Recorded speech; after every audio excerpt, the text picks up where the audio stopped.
Game on! Welcome to another episode of Two Ales and Hockey Tales with Wally. And today I am so excited to have on a 35-year-old from Kalamazoo, Michigan, home of the national champion Western Michigan Broncos.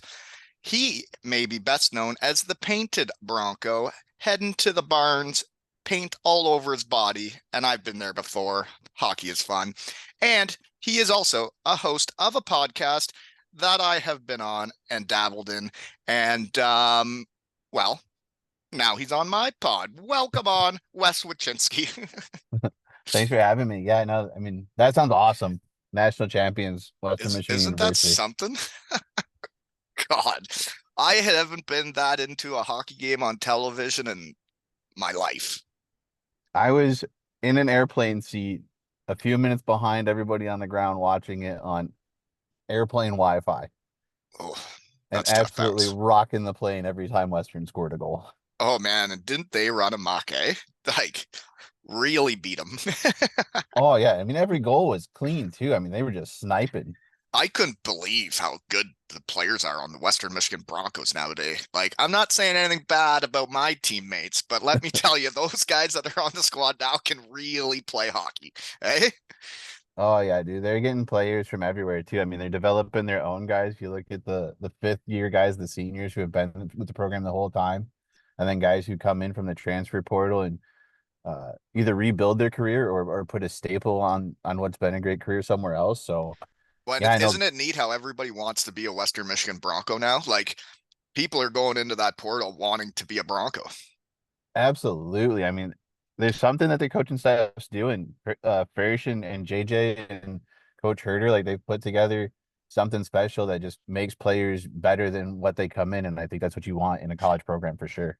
I couldn't believe how many of my guys were in St. Louis this last weekend for it. Guys that weren't Broncos, guys that are Broncos. There was a lot of hockey guys at that arena, and I was getting messages from NHL scouts that are buddies. And we were discussing players on the Broncos. And man, those players are going. They're gonna. Some of them are gonna be going straight to the show. And when I played, there was a class 2 years before me: Dana Lattery, Jeff Campbell, Jarmuth, Paul Davies. We had a lot of great hockey players, and we got put out first round of the playoffs. And they were all just getting like East Coast deals, and they were better players than that. And winning gets people talking, it gets people places. And now the Broncos are actually going places, eh? Oh, for sure. And I mean, it helps to have a couple guys who are drafted to teams because you're bringing, if you're drafted, you're still getting scouted, right? So, I mean, and the better you play, the more eyes that are going to be on your team. So I think like that's helping out guys too to have the caliber of players like Bump come in, Hampton, who's a Kings draft pick. Like those guys are coming to see those guys, but they're going to learn names like Constantini, who's undrafted, or Tim Washy, who's an undrafted guy who's probably going to sign an NHL deal here soon and could be playing next week in a playoff run somewhere, you know? Yeah, he's a player. That guy is a beast out there. And plays hockey the right way, plays on the right side of the puck, and is big and talented. That guy's going places. My NHL scout friend, I was telling him you got to watch Washy. Like that guy's going to the NHL like this week, and he said the guy he really had his eye on was number 34, Michaels, and that guy was really running amok too. What a snapper on that kid. Oh yeah, Michigan kid, sophomore. So hopefully Western will get him back for another year, but he's got a shot on him for sure and finds ways to step up in big games. I mean, we bumps the main guy, and a lot of teams were able to kind of keep him off the score sheet, not really take him out of his game, but didn't have the things on the score sheet that count, but was still playing his game. And Michael stepped up and filled that role and put pucks on net and had four in the Frozen Four weekend. Most Well, valuable player. I know I always say it takes everyone to win. Well, my last 2 years of college, definitely my senior year, but every team we played against, I knew I was going against every shift. They were going to try and get their best defenseman out there. And it sucked because every time you knew you're up against the toughest matchup. And when you have those other guys on a different line, it makes the other team have to decide who they're actually trying to take off the score sheet that night, eh? Oh yeah, and I mean Western's four lines deep. There's no offline on that roster. No, man, I don't know if you've heard. but I'm wearing a red hat today because my Kincardine Canucks are the all Ontario champions, back Let's to go. back, baby. There you go, man. It was Broncos winning incredible. chips everywhere. There's been a lot of trophies being won with my squads here. My boys ran amok, dug down deep, found a way, and well, we beat everybody. And I only had 3 returning players from last year, so it was basically a whole new team. And to get it done 2 years in a row, it took everybody to win. It took everybody buying into how we play, and it's defense first, and you have to try harder than the other team, or hockey's not that fun. And to see a bunch of under 13 boys go out and get her done and see them turn into hockey dudes that know what it takes to win was heartwarming stuff, you know? And then the Yeah, Broncos dude. win the next week. Winning is Yeah. fun. Yeah. You and Pat Frischweiler were just doing it the same way, rebuilding the team and finding ways to make that a cohesive thing. And when it's a cohesive thing, it seems like championships are bound to happen. Well, I got to know him at the golf tournament. It was my first time back to Western in 18 years. And we had a chat about not many guys from my era have been coming around, have been staying a part of the Bronco family. And I tell you, this team this season and the run they went on brought back so many guys and got everybody talking again. I had group chats with the freshies when I was a senior. I had a group chat with my class, and then I had a group chat with the guys a couple years older. And everybody was talking Broncos and how proud we all were. And it was great to see everybody getting back in the mix. And a bunch of the guys from my era went to St. Louis to be there. And I know they got to party with the team in the hotel after. That's Bronco hockey, eh? Oh yeah, dude. I think there's an on ice feel to Bronco hockey, and then there's definitely the extracurriculars in the off ice that is a completely different thing that even fewer people get to be a part of. Mm. Uh, it honestly want like it's so cool seeing everybody come back and talking about Western hockey and following all the tweets and stuff that you were posting and showing like everybody asking you like, hey, you gonna get to St. Louis Oh yeah. and all that, like trying Boys to were drag you back in. the boys were into it these last couple of weeks, I tell you. I really wish I could have been there. Just wasn't possible. But yeah, the your hockey friends and teammates that you're brothers with, your time at Western, I always call my Bronco brothers. We didn't win enough games, but we were as tight as a hockey team can get off the ice. You know? Yeah, I would have loved to have been down there too. I was actually with my wife at a conference in New Orleans, but was following everything. Like I was watching Twitter the whole time I was watching the game in the hotel room. Uh, in fact, I was like, my wife and daughter were getting sick of it. They're like, all right, we need to eat at some point during the Denver game because it's just going on and on. I'm like, Oh, all right, no matter what, after the first overtime's done, we'll go. If we have to, I'll just listen to it on my phone or watch it on my phone. No big deal. I've done that so many times. And we're walking down Canal Street in New Orleans, and it's 26 seconds into the second overtime, and I just hear the call that Michael's rips one glove side on Davis, and Western wins and goes going to the national championship, and just yelled as loud as I could in the middle of a New Orleans street, and like no one knows what I'm yelling for or why, yeah. but not that it matters in New Orleans. I mean, that place is a Well, I that's found a it place. it's a small hockey world out there. Is like I had first on my pod talked about all things Broncos before this season, and then well, when Western was playing Denver in the finals of the NCHC, and in the tournament, then and both games go to overtime. Denver's captain was Carter King, who is Steve King's son, who is the owner of the Cardiff Devils.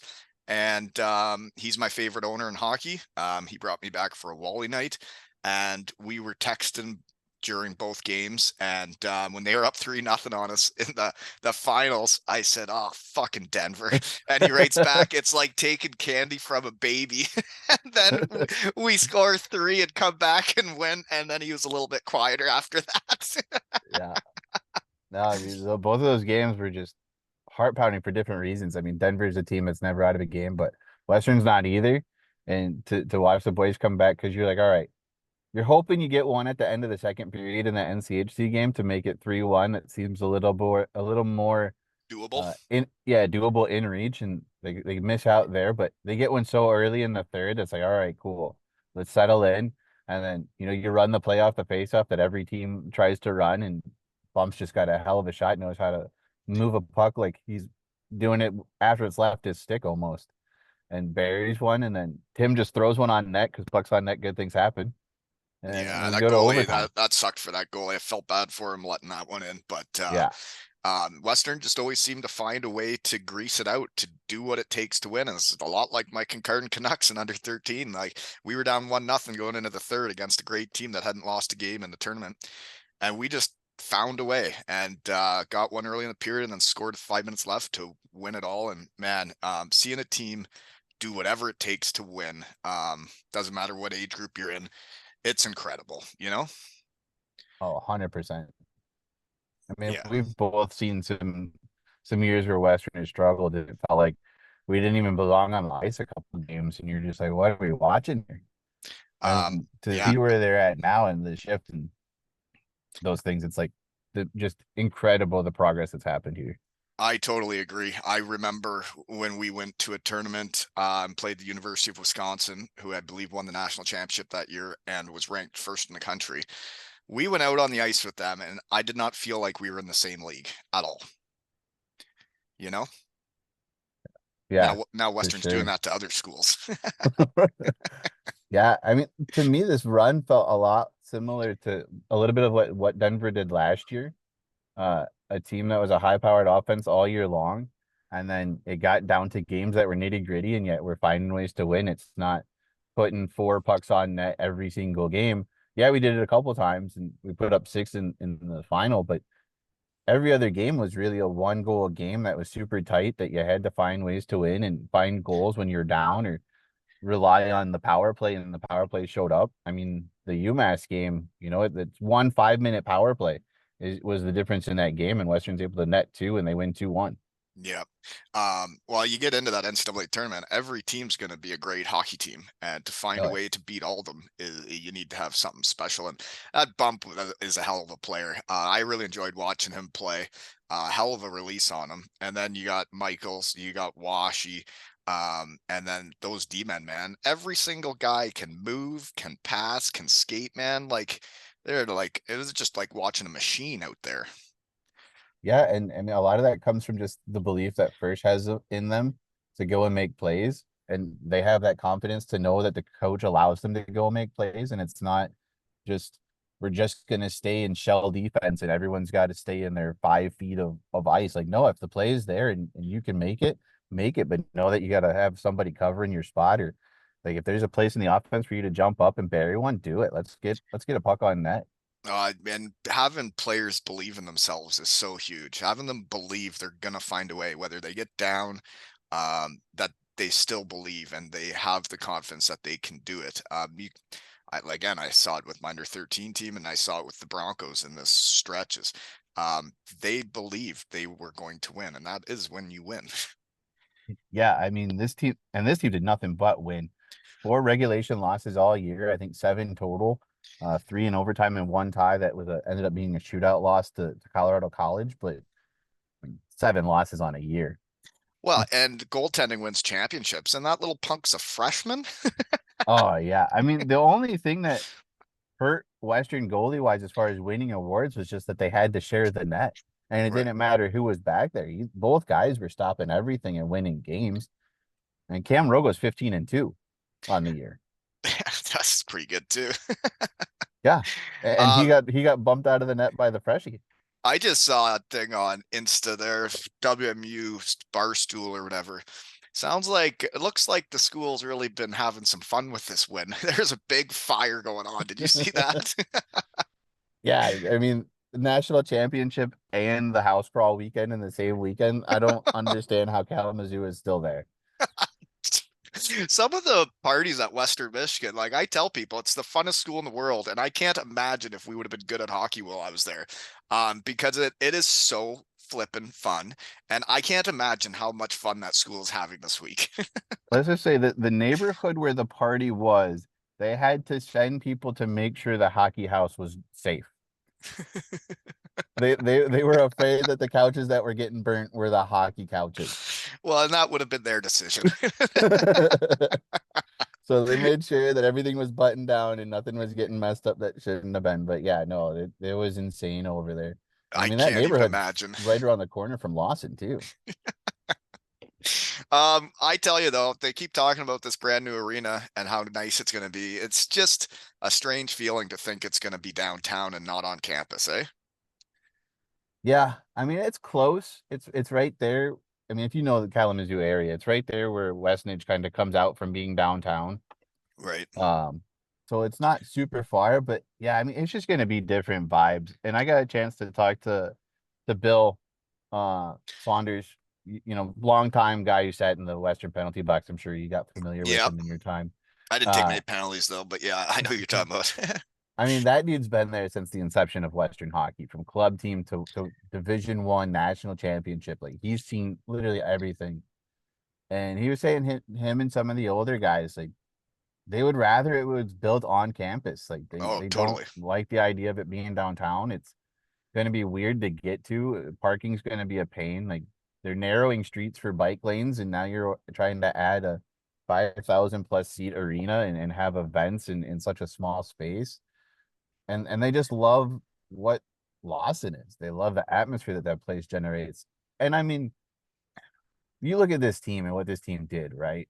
We don't have the big facility that a Denver has or a North Dakota or a Michigan, and it's coming. It's coming quick here with what they're doing downtown. But It'll be a these different boys were just vibe. forged. Yeah, I mean, they were forged in having to make do with facilities that are outdated and not the best, and having to work in a building that's only really fun on game days and go out and still do what they do. Like it's impressive that no NIL money was spent bringing guys in. They're working out of a building that's from the 70s and kind of falling apart on them. I mean, the pool doesn't even work on the other side. So like The pool's not even working anymore. no, that's been down for quite a few years now. Uh but I mean it's Well, nice to see that they're building something into the hockey program, but I just hope that they find a way to keep the this atmosphere, at least on game days, of what Lawson really is. Well, and That's what's gonna like miss. you talk about, it takes everyone to win. The Lots and Lunatics are a thing. Like it helps the Broncos win hockey games having that student section of rowdy students that get in for free. And it was the best atmosphere I played in. It's the best barn in college hockey. And I talked to lots of people that went to different schools, and they always said going to Western Michigan was their favorite games because of the Lots and Lunatics. And I Yeah, just sure hope that they still come out the same when it's not on campus and the students can't just pregame in their dorms and then walk over to the game, where now they're going to have to get rides there or what is shuttles. And I just hope yeah. that the Lost and Lunatics, that nothing changes there because you need them. And I mean, you heard first say it, and I got a chance to talk to the athletic director again, and they're making a concerted effort to think about the student section involvement in the new arena. They Yeah, want to be able to bring that atmosphere and those students over, and they're still going to be blue line to blue line. They're not going to be behind one of the nets or anything like that. They still get that one side. They're looking to do stuff outdoors and give them like their own communal area so that they can hang out and pregame and party before going into the game when they get there a couple hours early or whatever it is. Uh, so they're definitely cognizant of it and doing their best to make sure that it some of it translates, but it's going to come down to the students themselves, and are they willing to make the journey downtown right. and support something that I think they should. I mean, there was I fell back in love with hockey because of Western hockey and having fun at Western games and knowing that like those were dudes I have class with and like Right. just pulling for them because they could be buddies. Um, did you watch the Broncos when I played? I no. So when I got there in '07, like I just missed you as a captain or your time there. Chris Frank was there when I got there and instantly became like my all-time favorite Western player because him Yeah. laying the body was the best thing in the world. When the Lost and Reminded me of Lunatics would be chanting, oh Frank the Tank, Frank the yeah, Tank. yeah, he reminded me of Vladimir Konstantinov, just the way he could rail some dude, but then like the puck would be on his stick and you're like, all right, what's he gonna do here with this? And Uh, could still find ways to bury a couple. I Uh played against him in the UK, and I hadn't seen him since Western, and we were brothers. And I was, one of the seniors that tried to help those freshies feel comfortable and show them what's up. And I got on the ice with him and gave him a whack in the back of the leg, say, "Hey, Frankie, I'm out here." And he turned around and tried to cross-check me in the face and then called me an effing pussy. And I'm like, Frank, relax, bud. It's just hockey. Oh Yeah, man, we that's got right. in some He was one of battles those though. dudes I tried to on crush the his ice. testicle too, because he was trying to make me his bitch, and he suplexed me and all sorts of things. And then I knew he didn't wear a jock, so I put my stick in between his legs after a whistle and just lifted up as hard as I could. And he didn't punch me. I was so proud of him, and that's when I knew I wasn't his bitch and I was still his brother because he didn't punch me in the face when I tried to crush his testicle. That's Man, hockey. I got a chance to talk to Tristan Lemire, who's number 29 for Western this year. He transferred in from Denver after Denver won the national title last year. And So he man, that beat his first old game, team. That's awesome. yeah, he beat his old team to win the Frozen Faceoff and to get to the championship. Oh, your internet's sucking That out there in that game, parking lot right now. Kalamazoo. There you go. You're back now. Sorry, bud. It's all Best good. I got. All I right. know. Yeah, I'm tethered to my phone, so I have, It's all doing my good. best We're here. hey, we're Broncos. We'll make Uh, it work. he, right? But he gets absolutely bullied that first game, Denver versus Western in Kalamazoo in the regular season. And it's like, maybe you guys are spending a little too much time on Tristan because your team's losing here. Let's stop bullying your teammate, your former teammate, and maybe pay attention because that Saturday game was completely different. But I mean, it's an extra shot to the ribs, maybe an extra push in front of the goalie, maybe slowing him down while he's trying to make a change on the bench. Just anything they could do to him. They were bullying the poor dude. Well, playing against your buddies usually does get you a little bit more amped up. When I'd play against my buddies, I'd always try to lay them out. Sometimes it'd work. But what an exciting time for all of us to be Broncos. I mean, I say when the team wins, everybody wins, and how much it brought back all of our friendships and got all the boys talking again was because of this team that will go down in history, you know? Oh, for sure. I mean, I think that golf tournament or that golf weekend this year is going to be probably bigger than it's ever been with everybody trying to get back and celebrate. And all those guys that maybe had some sour milk during my time there and have lost touch with the program a bit, they're all coming back around, and I'm guessing there'll be a lot of them that want to be at the golf tournament this time around. Because I know when I got back last year, it was like nothing had changed, and it was awesome to reconnect with everybody. And you see how Firsch is doing it, and he's putting the players first, and it's not about him. It's about pumping out pros and making them the best players they can be. It's really cool to see. But then the other thing I found cool to see was when they win it, and I saw a video in the locker room. Brian Bauer, the guy that used to put ice all over me, is still with the team, and Dion Van Adder, who's the equipment guy, who's also still in the room. And those guys have been with the program forever. And to see that those guys also get to win was pretty neat for me. You know, you're like frozen this time. Holy moly. Yeah. Game back on. We got him unfrozen. I think I was just talking about Brian Bauer and Dion Van Adder, though, that guys that have been with the team for decades get to be a part of winning the national championship. And that must have been fun for those boys, too. You know? Yeah. I mean, that's why where Tim's at. I mean, fifth year guy using his last year of COVID time. A couple other guys coming back. Wyatt Shingothi, he had some ups and downs, some injuries that kept him out of the lineup a few times, but big moment for him to get the opening goal in the championship game and fight through that. And Cam Knuble, another guy who had to fight for time and played really well. So yeah, for those guys, like it's got to be big to get that. It's so different now with this transfer portal. I mean, when we would go to Western Michigan, you knew you were there for 4 years and you were going to be brothers for all 4 years and do everything together on and off the ice. And now with the changing of players season to season, I find it amazing how they've kept that Bronco brotherhood, that same culture of being brothers, even with all the changes, is pretty neat to see. Yeah, and Firsch is first to credit Tim Washy with doing a great job of that.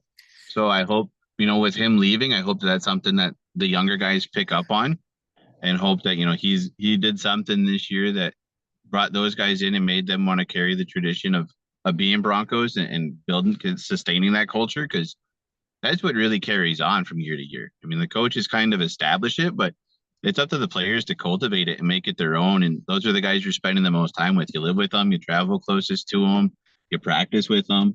You Like get to that's go to classes together, you eat together, you party together, you do everything together, you know? yeah. And I mean, you kind of grow up together too. I mean, when we got to Western, we were just a bunch of kids still, and you go through a lot as teammates over those time, you know? yeah, Are yeah. So hopefully, you still doing a podcast? yep. We got we actually have the current president of the Lawson Lunatics, and the first president of the Lawson Lunatics joining us tomorrow night. Nice. So get to talk to them about their experience going to St. Louis and having Dan Bartholomew buy up some tickets for the Lawson Lunatics to get down there and turn the Enterprise Center into Lawson South. Yeah, I saw that like the Lost Lunatics are famous. Even they had it up on the like Jumbotron at the St. Louis Cardinals game. Welcome to the Lost Lunatics, and they're pretty well known. I mean, I had First on my podcast. Not many sure how many people actually listen to us, but then I see he goes on Spit and Chicklets, and then all of a sudden the Broncos are famous, eh? Yeah, yeah. And I mean, it's nice to hear them get talked about so much, but I mean, you've really got to come to Lawson and really experience it and be in that group of sometimes 2,000 fans right under the press box, like right on top of the ice, and just causing havoc for anyone who's touching the puck wearing number 4. It's so awesome to play in front of them, and I say it's kind of like playing in Germany. You don't understand what the atmosphere is like, what the fans are like until you're actually there in the arena, you know? Yeah. My favorite part with the Lost and Lunatics would be you'd be playing the game and then all of a sudden you'd see one area like everybody would separate, and it's because like some drunk student just vomited all over the place. Yeah. Yeah. Oh man, this is bringing back so many memories of my Bronco days and how much fun we had. I'll still never forget the Halloween party, the start of my senior year. We did not have a good year that year, but we started out good and we swept like Ohio State at home, and it was on Halloween, and we had a Saturday night on Halloween, full go. And we hosted a party that like we still talk about it to this day, how electric it was. You know what, there's some of the parties that could happen in Kalamazoo are outrageous, and I can't imagine what it is like right now. Yeah, it's insane. And they got a big rally tonight at the field house. That should be good. And there's a really good turnout yesterday just to welcome the team back to Lawson and see the trophy that they were carrying in. So definitely a fun time to be around Kalamazoo. No kidding. It's so much fun winning. So much fun. And I get to have a parade with my under 13 boys here in Kincardine. And we had a parade last year, and it was one of those days you never forget, seeing these kids get the send off they deserve for putting in the work they've done. And the Broncos are getting to do that too, eh? Winning is fun. Yeah. And it opens doors for you for sure. It sure does. It gets people talking. It's like my under 13 boys, that last game, one of the dads YouTubed it. And come the end of the game, there had been like 800 streams watching our under 13 boys play for the All Ontarios. And it gets your name out there being in the big games. And I say my time at Western, well, I was instructed to not get an agent because I wasn't ready or something, and I didn't need one, was what the coach told me, which I never understood. So then I did pull the trigger near the end of the season and took the guy I always should have been with that year. But I had put up 50 points. And when that guy started calling around, he said, well, not many teams have come to watch you play because your team's losing. And I'm like, well, that sucks. Like, I'm up for the Hobie and nobody's coming to watch me play because my team's not doing well. And that is not the case anymore. Everybody knows about the Broncos and everybody's talking about them, and players are getting places now. Yeah, for sure. And I mean, even now, like, in the CCHA, there was the top teams that everybody knew. They were the Big Ten teams. They were the Michigans, the Michigan States, the Ohio States. But with the NCHC, any time you're playing an NCHC game, there's scouts in the building. It doesn't matter whether your team's not playing well or not. I mean, even Miami, who has struggled the last few years, and I mean struggled, They didn't have a conference win this year. They only had one last year, but they're still getting guys signing pro deals because they're getting seen playing against Western, North Dakota, Denver, Colorado College, like these top teams back in the day that are still extremely good in Denver and North Dakota and Minnesota Duluth. Like the conference does a lot, and just being in the conference does a lot for teams too. I do miss the CCHA days. I loved playing Michigan. I loved playing Michigan State. I thought, you always felt like the underdogs going in there. And if you ever did grease out a win, it just felt like you're on top of the world. But it's amazing how these schools go through ups and downs. Like when I was at Western, Miami of Ohio was a program. Like they were near the top every year, and they had Andy Green as their captain, who was a player. And it's weird to think that they're not good because I remember they were getting the big fancy arena and all the things back then, and they're talking about how they're going to be a powerhouse, and then you're telling me they're not good anymore. That's weird to me. Oh yeah, I mean 2009 they're in the national championship game. They lose to BU. A couple years later, they close out the CCHA by winning the last tournament. The second year of the NCHC, they win the Frozen Face-Off tournament. Like they had some good teams, and then they let Rico Blasi go, and it's just been struggle city since. Coaching's a big deal in hockey, I find. Finding that right culture and the right fit for a program is a huge deal. And I love what First is doing. I'm sure that guy could probably get an NHL coaching job tomorrow if he wanted it, but I know he wants to build the Broncos into the powerhouse they always should have been.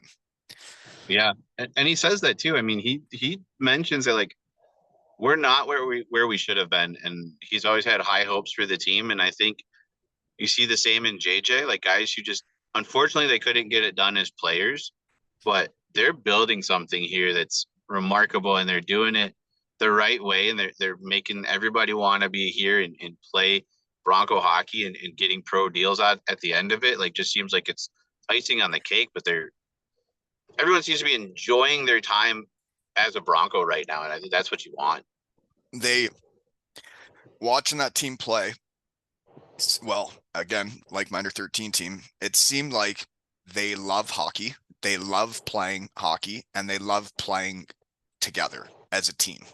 And when you have that, when you are loving hockey, you can play hockey so much better than when you're hating it. And if I'm being frank, my senior year, most of the team hated hockey, and we did not do well because everybody hated hockey. And we had problems taking penalties near the start of the year. And what we would do was the whole team would skate a lightning for each penalty, and then the guy who took the penalty would skate an extra one.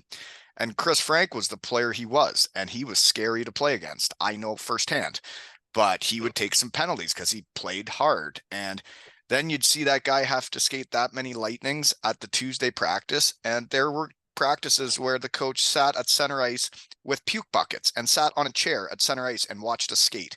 And it was some of the hardest skates I've ever been through, hard to get through. But then you leave the arena hating hockey, and it's tough to get ready to play on the weekend when that's your mindset, and that is not what these players were loving every second they were playing hockey. Yeah. I don't know if so you posted a couple of pictures on Instagram, I think, in your story, and there's one with you guys dressed, and then there's like a couple of like you guys off the ice. And I don't know if that picture's from your senior year or not, but I was looking at them, and I mean, over the times we've talked, and when I listened to the pod, I was like, those dudes do not look happy to be in Western Michigan hockey gear right now. And I don't know if it was that you were trying to be like, oh, we're hockey players, we're tough type of thing, or if your actual like feelings of just like it was miserable wearing that sweater for whatever, for the reasons that you described.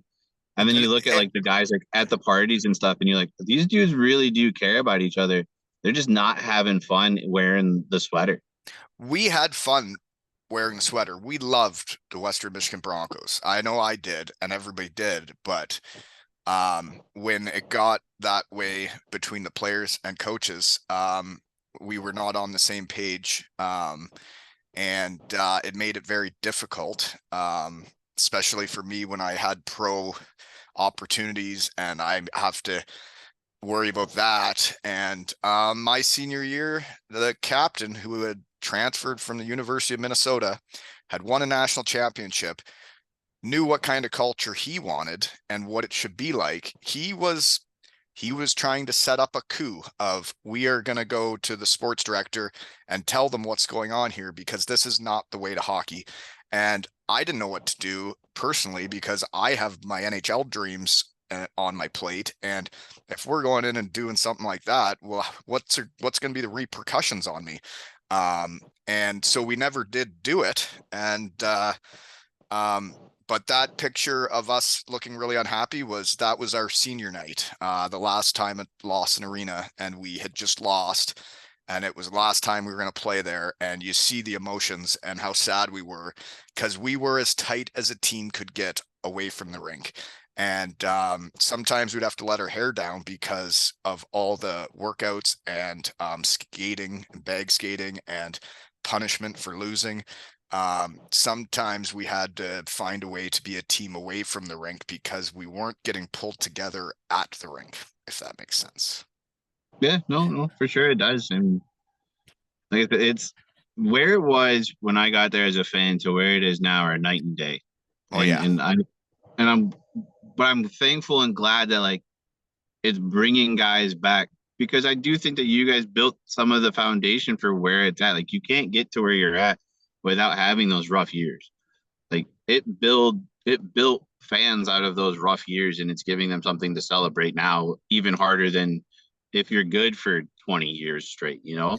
Like teams overlook the bad years when they start thinking about championships won, or like the fact that Denver has 3 since being in the NCHC and 2 in the last 4 years, but Western comes in and gets their first, and it's celebrated on a different level. Well, and I think you do have to remember that, like, we all are part of how it's got to. It's like the coaches always had me be the recruit taker outer guy, and they knew I loved Western Michigan, and they knew I loved being a Bronco. And when a recruit comes in and it's on you to show him a good time and show him what the school's about, I would take that to heart, and I would try to make it the funnest night that kid's ever had. And for the most part, I got nearly every recruit that came in that I tried to. There was 1 or 2 I might have been too much for them. But maybe that's because they weren't going to fit in anyways, right? Right. Yeah. Didn't want that guy anyway. Oh God, there was one night that got right carried away. Hopefully the kid's parents didn't develop his Polaroid camera, 'cause the party's got a little out of hand that night. Yeah. But yeah, that kid didn't come. Well, maybe his parents did develop it, and that's why they weren't too excited about the off-ice activities. So, well, there was a big. The parents get after it pretty good too. So, oh man, like when my time maybe at Western, my time at Western, my parents, Yancey's parents, Daryl Moore's parents, they would come every weekend, and it was like they were going to university too, man. They were at all of our parties. They're like a family, and they still have reunions, and it's like the Bronco hockey family. And our parents still have reunions to this day, and I think that's so hockey, you know? Yeah, it's so cool. So like, I'm kind of a little bit away from the student section now because, you know, I'm an older dude. I've been going to games for almost longer than some of these kids have been alive at this point. Jesus, that's rough to say. You're all grown up now, eh? Are you still painting yourself? Oh, absolutely. I painted myself for the welcome thing yesterday. They're not going to know who I am if I show up without the paint. I also have painted myself in the crowd before. I don't know if you knew that. So, oh yeah, I painted my face in the parking lot of Herb Brooks National Ice Arena last season. A couple of hotels, a bathroom. So I've put paint on some different places. I understand. But like I've started to meet more of the parents and like see like them at every game, and some of the trips that they make. Like Cam Rowe's dad drove up from Illinois every home weekend. Michael's parents drive from the east side of Michigan every home weekend.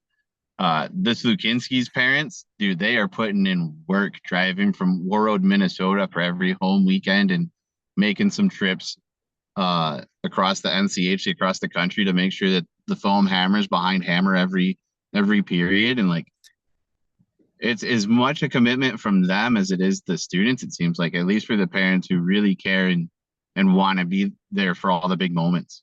Yeah, that's really hitting home because yeah, my parents did the same thing. I mean, Kalamazoo was 5.5 hours away, and they made it every weekend. And it wasn't just the home games; they'd be at Ohio State, they'd be anywhere we were playing, as long as it wasn't in Alaska.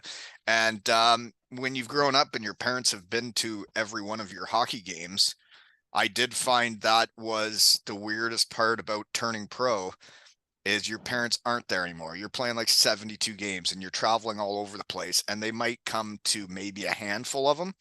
And then you're just playing hockey to play hockey, where when you're playing in front of your parents, it's a different feeling. Yeah. Yeah. So anyways, yeah, the the parents have a great time during the university too, and that's what was neat for me. What the small world watching Denver play Western Michigan. I'm texting with Steve King, the owner of the Cardiff Devils, and then they zoom in on the Denver parents after they score their goals, and there's Steve standing up cheering harder than anybody, and I'm like, oh my god, there he is, the owner of the Cardiff Devils, just whooping it up in the crowd. Good stuff that we beat him. Haha. But that's actually when I spray painted myself for a hockey game. If you don't know, my last year of pro hurt my knee early on in the season, and the doctors decided I could no longer play. So I became the pregame speaker and the power play coach, and I would be superheroes. My son was right into the Avengers back then and had all the masks and stuff. So I would spray paint myself as like the Hulk, or I'd be Thor or Iron Man, and I'd come in spray painted and naked and do the pregame speech. But then the Cardiff Devils were so kind, 5 years after retiring, Steve King and the GM Todd Kelman, they had me back for a Wally night to thank me. And I thought it was so cool that I needed to give back to them for doing something like that for me. So I did the pregame speech, and I had spray painted the goat 88 on my back and a devil on the front. And then I took my top off in the crowd and waved a big flag with that paint on during the game. And yeah, it was fun. You know, sometimes spray painting yourself and having fun at a rink is fun. Hockey needs more paint. Not enough of it. Yeah, more paint, more drums, more flags, you know? More topless people, really. Yeah. Yeah. Really not a lot of arguments. Well, like if you're going to a hockey game, you may as well have fun and enjoy it, right? You're paying for it. Oh, yeah. Yeah. So you're going to be going to this rally tonight? I'm leaning towards no. The wife doesn't want to go. The baby's not going to understand it, and she might cause more trouble than she's worth. Yeah. She's still recuperating from flying back from New Orleans on Saturday. And I don't want to leave her with the wife because the wife's still recuperating from flying back from New Orleans on Saturday with a 2-year-old. Well, I'm sure Western's going to be partying for a few more days still. Yeah. So I don't know that they'll miss me either. So it'll be all right if I don't end up showing up. But I was there yesterday. I guess you've hosted me on your podcast. Do you have any questions for me today? I mean, I think we got through quite a bit. There's some stuff I want to ask you about is coaching wise when the next time you show up, because I think you've got a couple years in you now and had a transition year. So I think there's some stuff to pick your brain about there. And just kind of how I mean, you got to do it too. Like, how do you keep that culture going year to year? How do you sustain it? How do you get the guys you rely on to be your locker room guys? You know? Well, and I think it naturally happens, right? Like you have the guys that know what the culture's about that are still going to be there, and they've been through this year with Washi and the boys, and they got to know what type of people they're bringing in. I think the biggest thing with recruiting players in hockey is knowing who they come from, what type of people they are, what kind of teammate they are. And if they're bringing in the right people, they're going to fit right in. And they're going to be doing it for the Broncos and not for the name on their back, you know? Yeah, that's the hope. I mean, NIL is going to be a more important thing as we get going here, but honestly, I trust the coaching staff to do what they've done the last few years. They've been there. They've gotten it done. They've transitioned teams extremely well the last few years. I mean, you lose your top line every year, and yet your next top line is just as good, if not better, right?